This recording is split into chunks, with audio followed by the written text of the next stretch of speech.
Tuturuan ko kayo kung paano mag-withdraw sa Popo App Live gamit ang USDT. Dapat meron na kayong naka-ready na USDT or link ng USDT kung meron po kayo. At kung wala naman ay humiram kayo sa may USDT kagaya ng mga agent nyo, ganon. Ayan, buksan ng Popo App. Pumunta po dyan sa may points. Ayan, yan pong binibilugan ko, yan po yung points nyo na nakukuha nyo everyday sa pagtatasking. Pag na-open yan, makikita nyo kung ilan ang inyong points. Click mo yung withdraw now. And then, makikita nyo po yan dalawang guhit. Click nyo po yan. Yan po yung USDT. Kung nakalagay po dyan ay GCash, pwede nyo pong piliin yung USDT. At ayan po, i-click po yung view. Tapos, meron pong hihingiin na password. Kung wala pa kayong password, pwede man po gumawa. Tapos, ayan po, kung meron na kayong USDT dati, pwedeng gamitin yun. I-copy link lang po. Tapos, ayan, i-submit na. At dyan po makikita yung inyong mawi-withdraw kagaya niyan, $29.65. Click nyo po yung withdraw now. At yung confirm.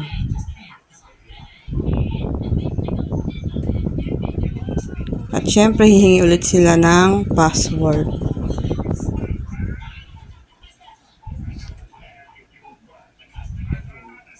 At yan. Hihintayin nyo na lang pong mag-message si Popo kung ilan ang inyong mawi-withdraw. Ganun lang po yun kadali. At ayan nga po, may message na si Popo sa akin. At ang nakalagay po ay eto.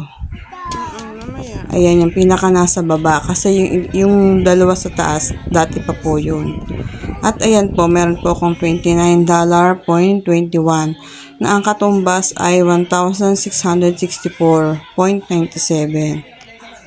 At ayan po, hintayin po ulit natin yung pangalawang message ni Popo kasi yan po ang ating i-screenshot para ipasa dun sa hiningian natin ng USDT kasi doon natin siya ipapasa para yung pera maibigay niya sa atin sa GCash natin ibabagsak.